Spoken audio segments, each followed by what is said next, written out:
I like to call it an elevator, to imagine that at any given time you can step into the elevator and say, I believe I want to be in peace and acceptance. And I know how to reframe my perspective to shoot my energy up and be there. That's the skill when you really learn this and you really begin to pin where you are. I would say rather than control, we manage, right? Welcome to the Divorce Survival Guide podcast, where we have open and honest conversations about co-parenting, separation, divorce, and the hardest question of all, should you stay or should you go? I'm Kate Anthony, your Divorce Survival Guide, and I'm here to help you navigate some of the roughest waters you've ever swum in and answer some of your toughest questions. I've been to hell and back. And now it's my mission in life to help you get to the other side of this process with your sanity and your heart intact.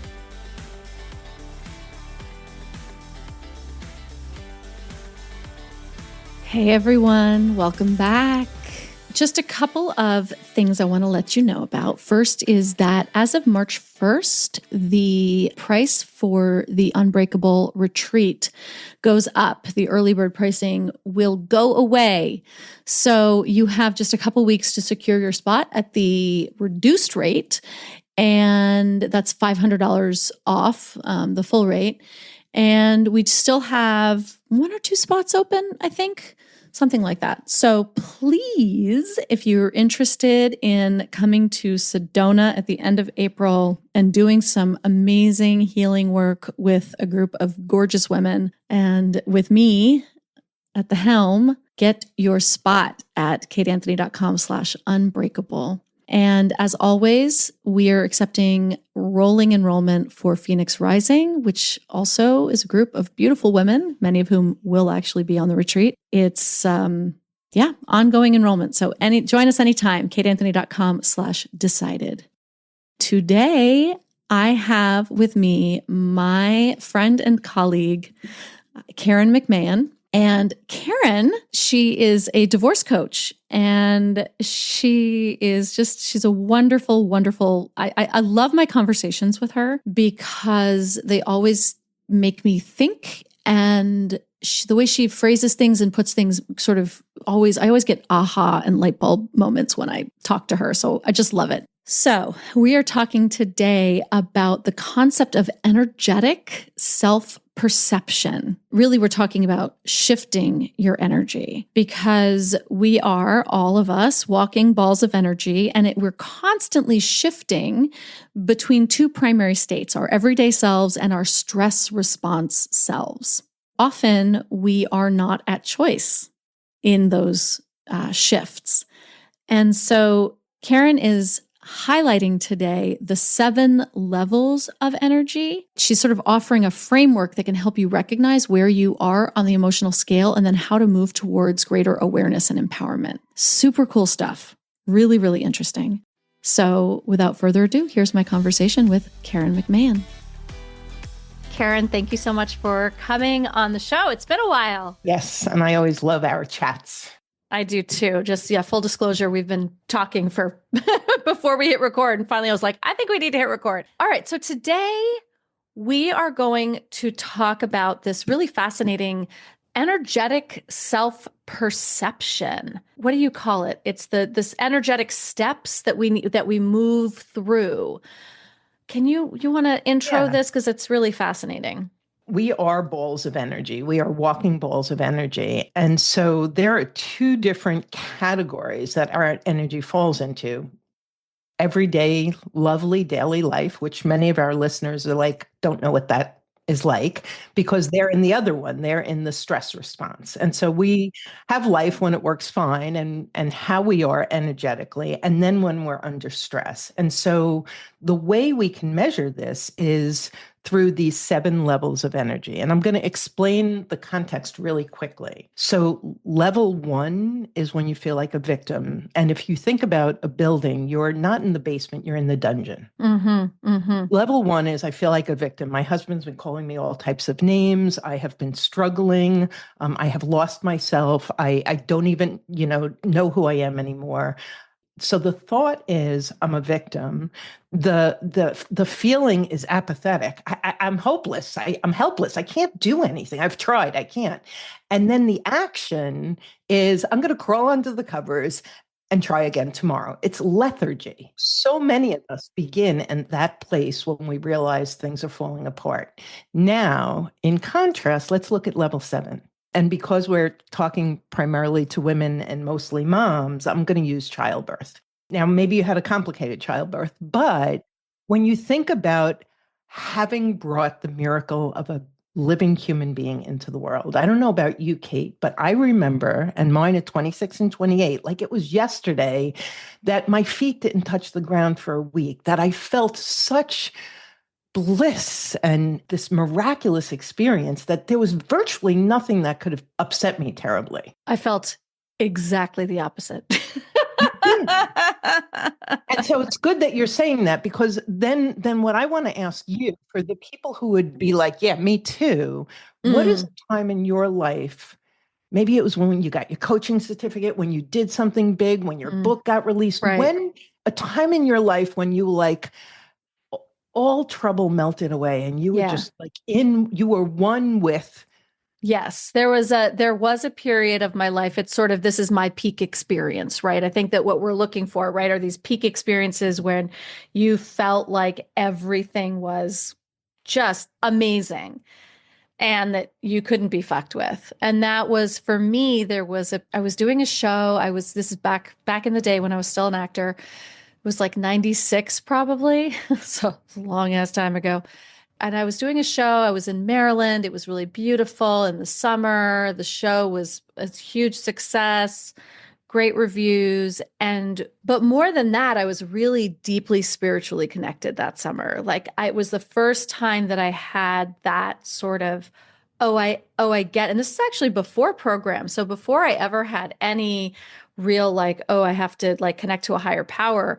But I was so connected and I was so grounded and so just sort of spiritually centered. And it was just incredible, absolutely incredible. I've been chasing that high for, 30 years. So that's the thing about that level 7 energy, which is considered a place of non-judgment, absolute passion, and creation. Now, as I talk about this, everything comes with a thought, a feeling, and an action. Our thoughts are directly hardwired into our emotions. Our emotions are hardwired into our actions. So in that moment where you were just like so delighted with what was, when you think back, do you recall the ease with which you were going through that? Oh yeah, period? 100%. Absolutely. Yeah. Absolutely. And we can counter that with the lack of ease with which you were trying to extricate yourself from your marriage or whatever that difficult time was for you. So that's the concept. And so what we have is we have 7 levels of energy. That victim energy is really the dungeon. One step up from the dungeon is the basement. And the reason I say dungeon is one of the things you and I are going to talk about is what changes in my perspective when I'm in victim mentality versus at the top of the mountain. I'm in the dungeon. If anyone were to think about a dungeon, it's like there's a peephole. I'm looking through a straw. I'm seeing the entire world. My only perspective is as wide as the hole of the straw.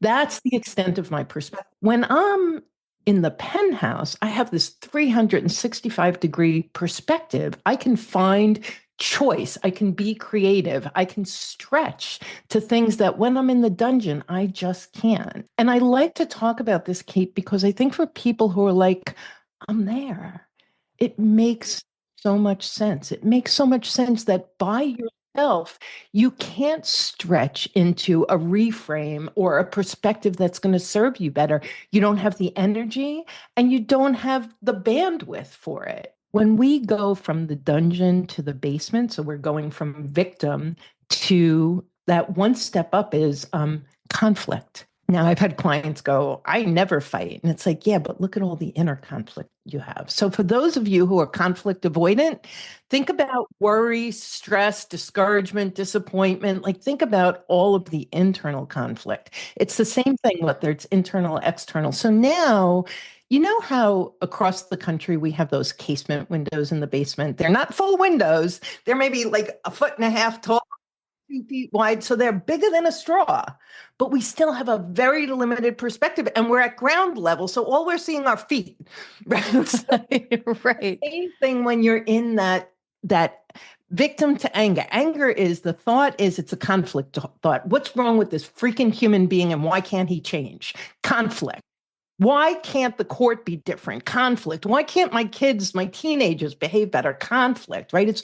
It's all conflict. It's coming from anger. And so what do? The action. So if the victim action was to stay in bed under the covers, lethargy, conflict's action is defiance. I am putting up my dukes, Kate, and I am fighting with what is.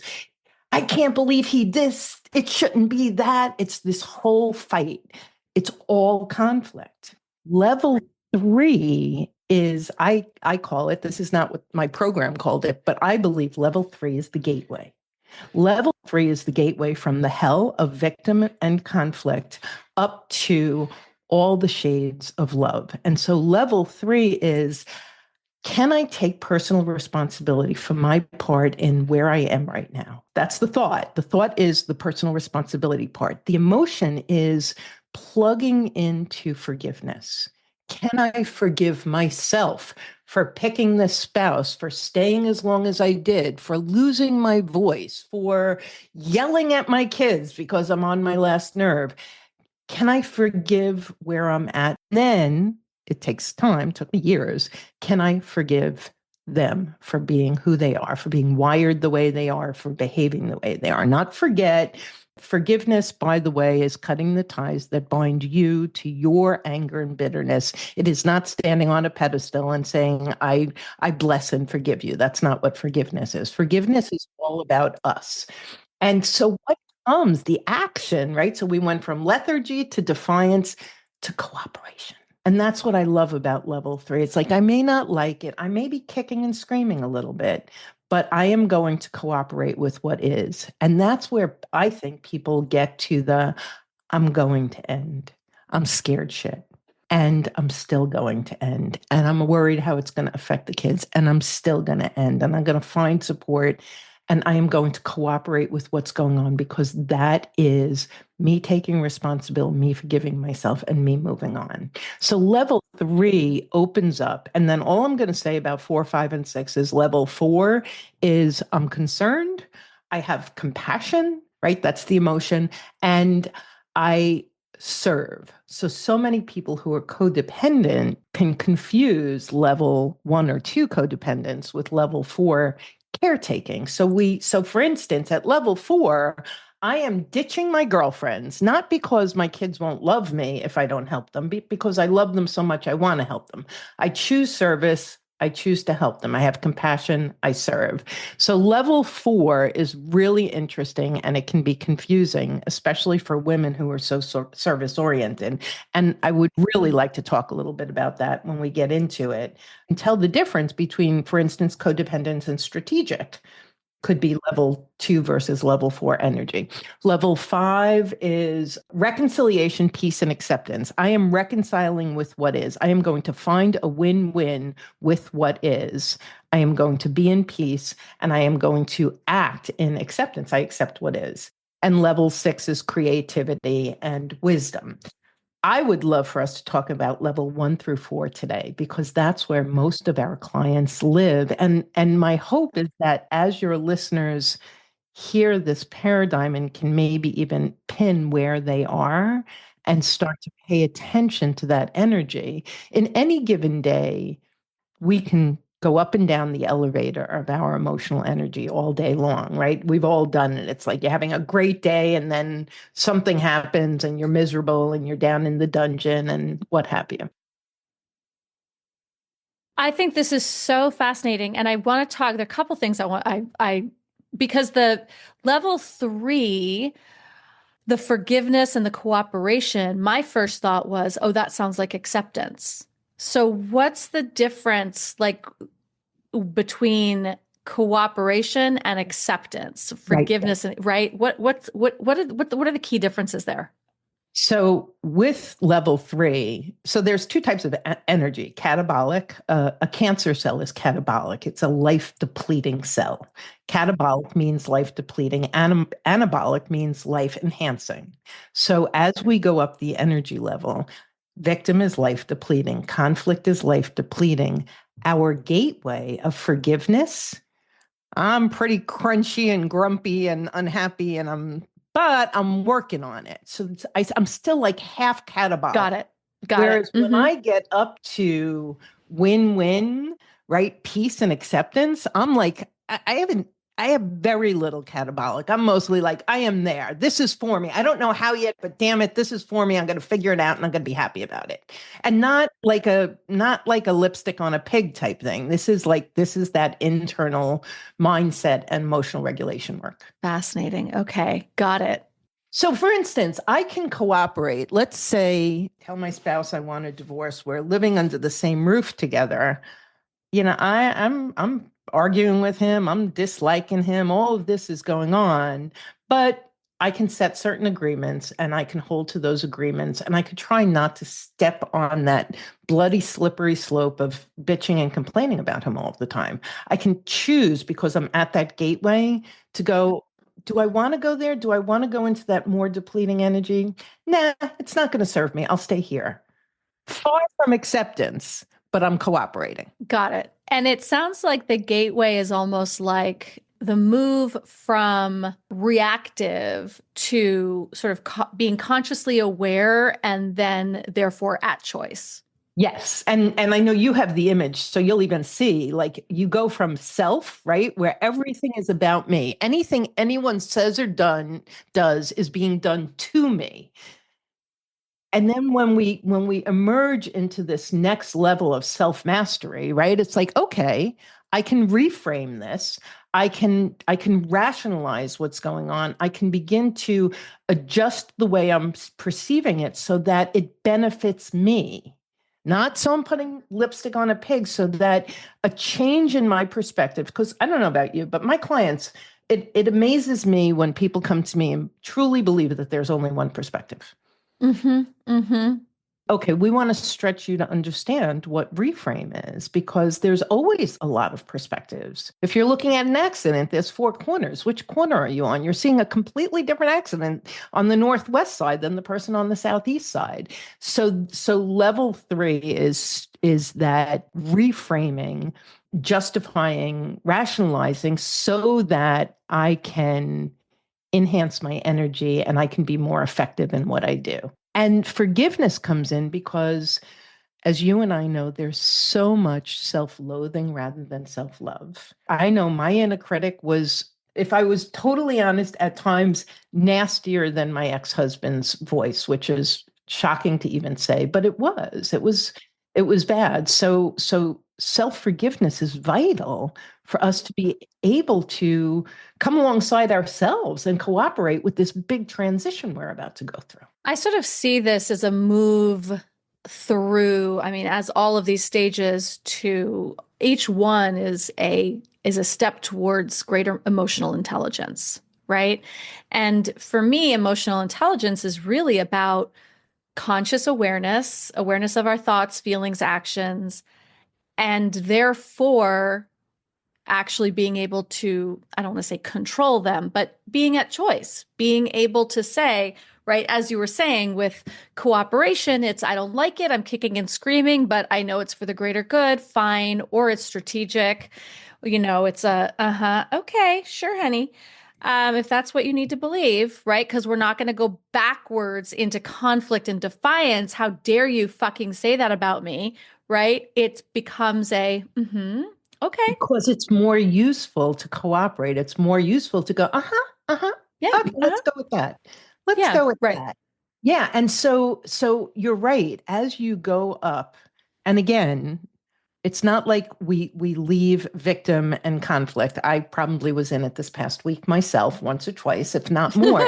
So every circumstance, every day brings new opportunity. I like to call it an elevator, to imagine that at any given time you can step into the elevator and say, I believe I want to be in peace and acceptance. And I know how to reframe my perspective to shoot my energy up and be there. That's the skill when you really learn this and you really begin to pin where you are. And I would say, rather than control, we manage, right? When I learn how to Right. manage myself, That's it. then I don't have to throw the tantrum. I Mhm, could, mhm. or maybe I can just throw it in my head and maybe I can throw it between my ears for just like 15 seconds instead of 15 days or 15 hours.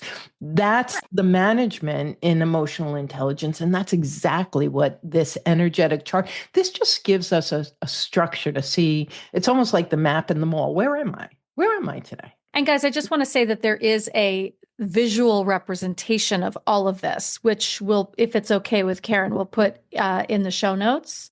We can do that. Yeah, or a link to it so that people can download it because there's so much. So I like level 6 is, joy is the feeling, but I love the core thought is synthesis. I know you Yeah. wanted to focus on 1 through 4, but I still am really fascinated by this idea of synthesis. And 6 is amazing because 6 is where our creativity lies. And so I want everyone to think about, what is that thing that you do? What is the thing that you do where the world melts away? You lose time, Hours right? fly by, and you are just completely in your zone. So Olympian athletes, they talk about this, that they're in their zone. They're not thinking about anything. They're one with their body and their skill, and they're just doing. And we've all got it. It used to be writing for me. It's kind of changed a little bit. My daughter is an artist. She can go into her studio and come out 5 hours later thinking it's an hour later. That's level 6. And I love that. And and we are tapping into that connection with all being, all consciousness when we're in that place. We cannot be there with angst and aggravation and unforgiveness. Those are the things that, like anchors, pull us back down to the lower levels. I get that sense. I'm such a nerd. I get that when I'm in Canva and I'm designing like PDFs.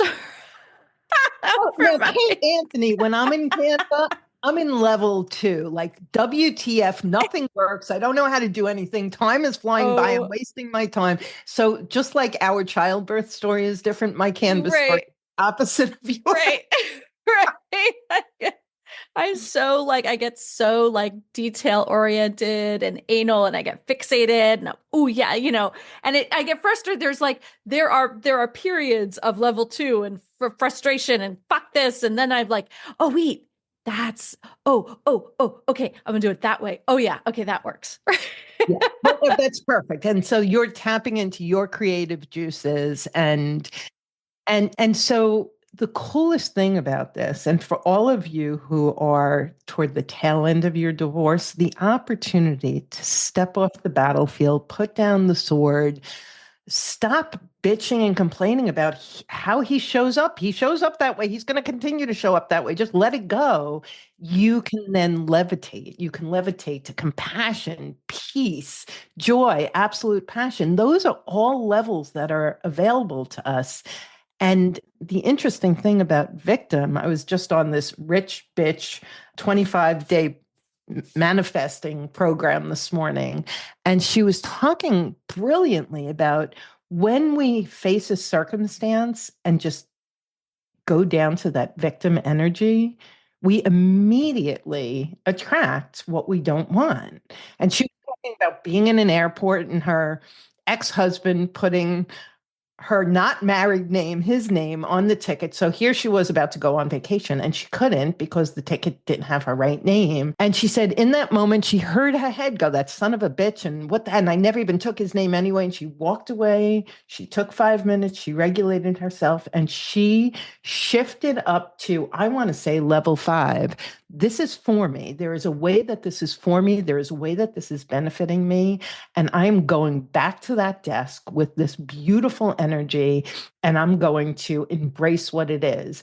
She got on a flight 5 hours later. She got down to her hotel and they unexpectedly upgraded them to like the top level. And she had this incredible experience. And she was using it as an example of the energy. We don't know how this works, right? Nobody's standing here saying scientifically, this is how it works. But it works. And so being in those higher levels of energy, especially once you're post-divorce, like whatever you do, please don't visit your divorce-like energy anymore. There's no need. Well, yeah, exactly. Right.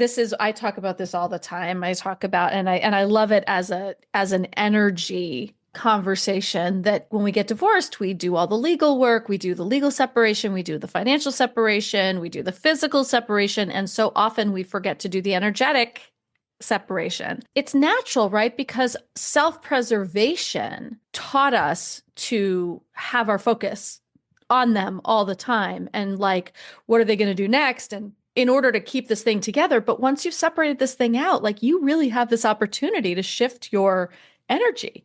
Because if you're just going to keep treading that same ground over and over and over again about what an asshole he is, why bother? Why bother? What was the point of all of that time and money and misery that you went through if that's where you are?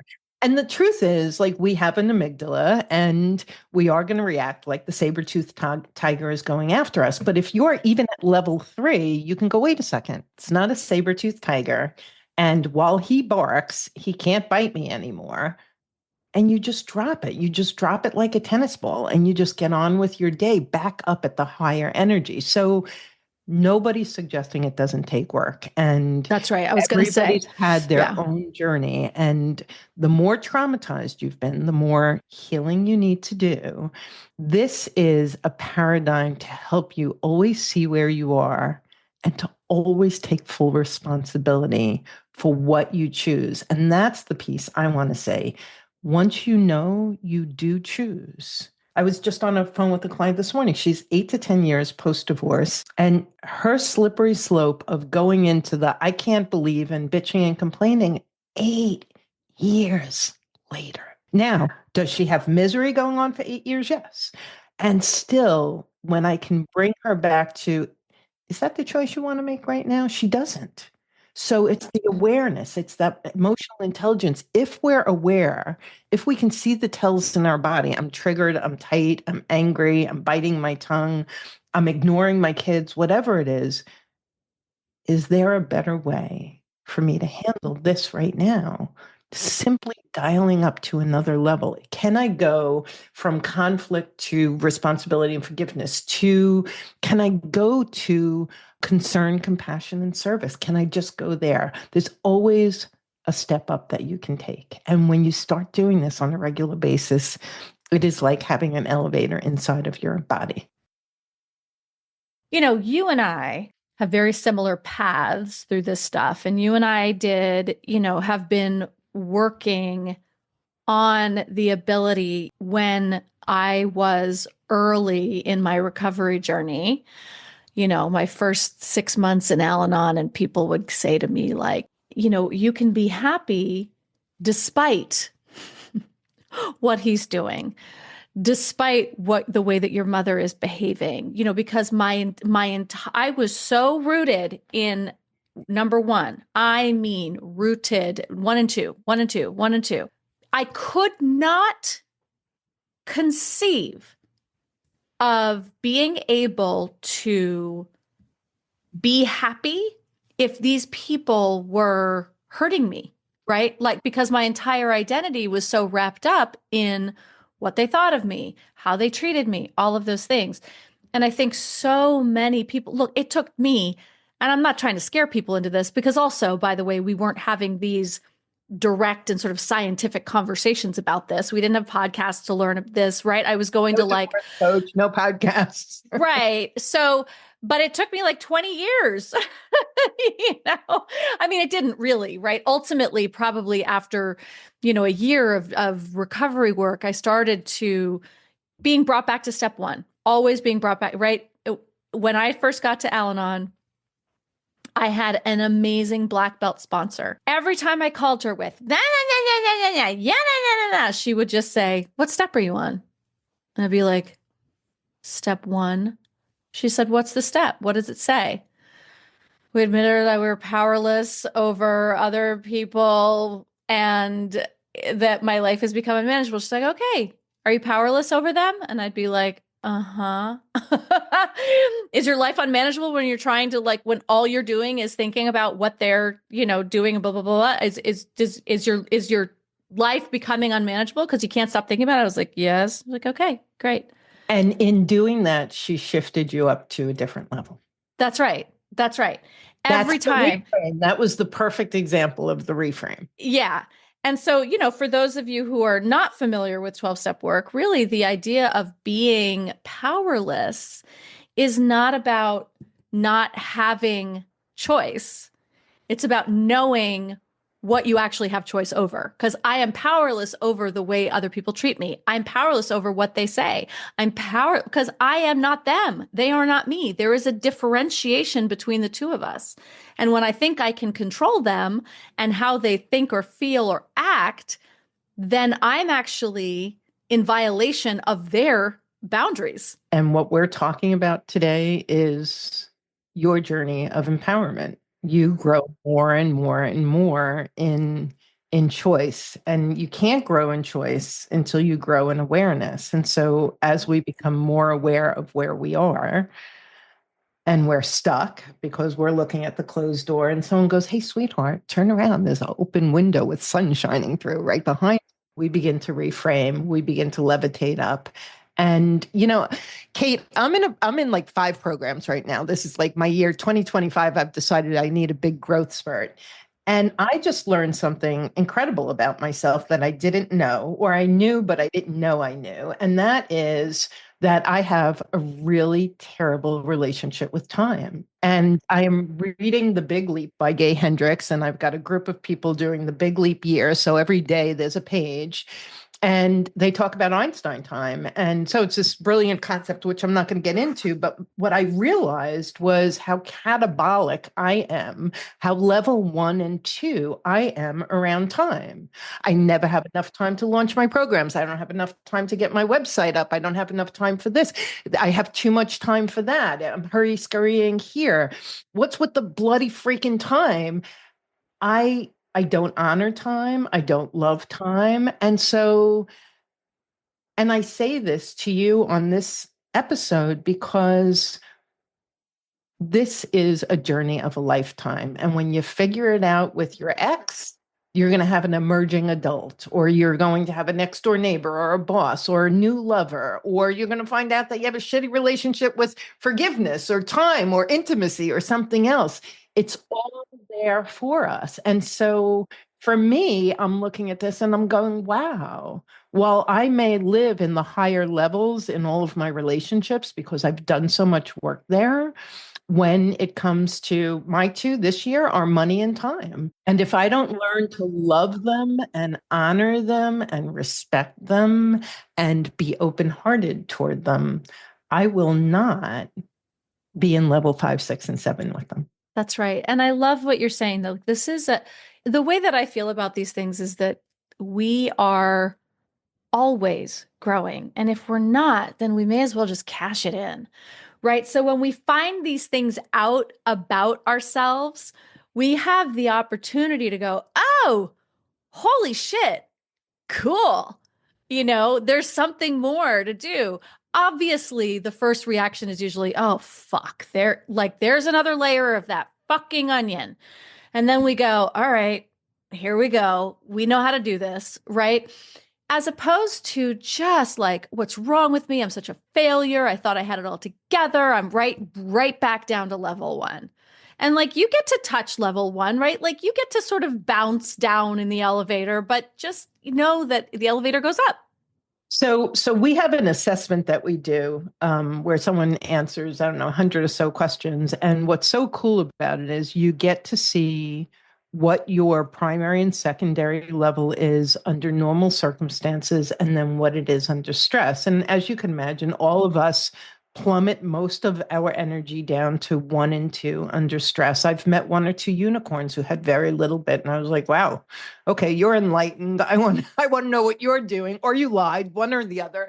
So when you know that, where we are and how we behave is completely from our family of origin. So none of us licked it off of the grass. None of us are bad or wrong for it. It's just, I was created by my mother, rageaholic, my father, alcoholic.